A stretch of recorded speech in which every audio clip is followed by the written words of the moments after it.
Saudara-saudariku yang terkasih, kita bertemu lagi. Kembali Anda berjumpa dengan saya, Pastor Igo Lerubun MSC dalam Kisah Para Orang Kudus setiap hari. Hari ini tanggal 16 Juni, kita memperingati beberapa orang kudus di dalam gereja kita. Kelompok orang kudus pertama yang kita peringati pada tanggal 16 Juni, yakni Santa Yulita dan Santo Cyriacus Martir. Yulita dikenal sebagai seorang janda beragama Kristen yang kaya raya. Bersama Cyriacus putranya dan dua orang pembantunya, Yulita tinggal di Iconium. Ketika umat Kristen dikejar-kejar oleh kaki tangan Kaisar Diocletianus, Yulita bersama Cyriacus dan kedua orang pembantunya itu melarikan diri ke Seleucia untuk mencari tempat berlindung yang aman dari ancaman. Akan tetapi malang bagi mereka karena gubernur yang berkuasa di sana pun adalah seorang kafir yang tidak senang dengan orang-orang Kristen. Mendengar berita bahwa ada pendatang baru yang beragama Kristen, ia segera memerintahkan penangkapan atas Yulita bersama putranya dan memasukkan mereka ke dalam penjara. Yulita dikenal sebagai janda bangsawan yang kaya raya. Ketika ia ditanya tentang asal-usul dan kekayaannya, ia tidak memberitahukannya. Ia hanya memberitahukan bahwa ia beragama Kristen. Karena itu ia disiksa dan disesah. Cyriacus putranya dipisahkan darinya. Cyriacus yang manis dan tampan menarik perhatian Gubernur Alexander. Gubernur memangkunya dan membujuknya dengan berbagai janji muluk. Akan tetapi Cyriacus tidak tertarik pada segala janji itu. Ia malah terus menangisi ibunya yang sedang disiksa dengan kejam oleh kaki tangan gubernur. Pada kesempatan itu ia lalu berteriak, "Aku juga seorang Kristen." Sambil mengamuk untuk melepaskan diri dari Alexander, Cyriacus menampar dan mencakari muka Alexander. Dengan gusar, Alexander membanting Cyriacus dan meremukan kepalanya. Melihat ketabahan dan keteguhan hati anaknya, puaslah hati Yulita meskipun ia sendiri mengalami penyiksaan yang hebat. Alexander semakin marah.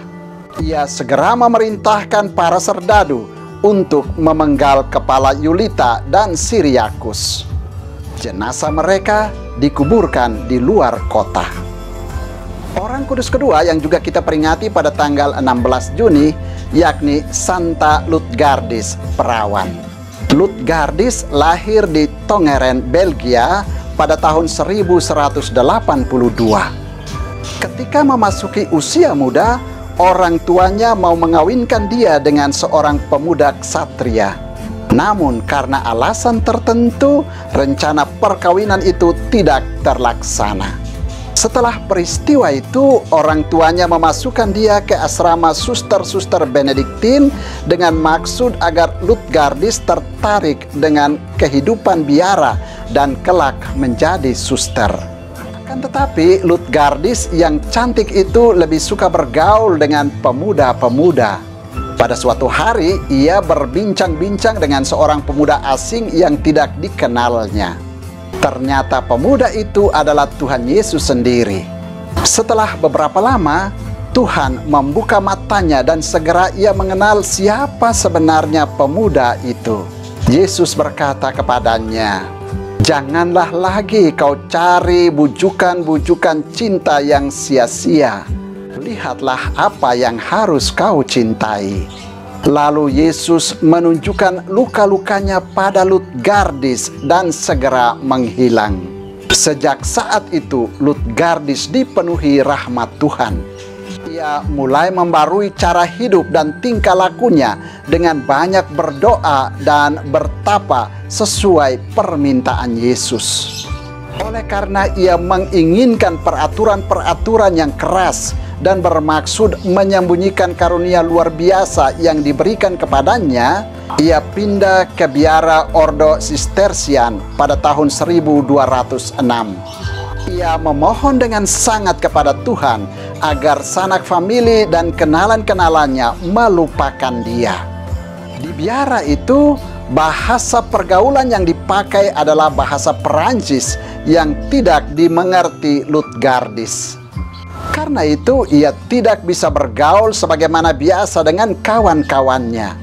Ia lalu memusatkan perhatiannya pada semedi dan meditasi, serta doa untuk orang-orang berdosa dan para penganut ajaran sesat Albigensia.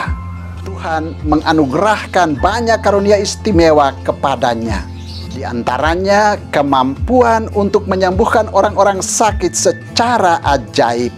Namun, kemudian ia sendiri meminta kepada Tuhan agar memberikan kepadanya kemampuan lain yang tidak berbahaya.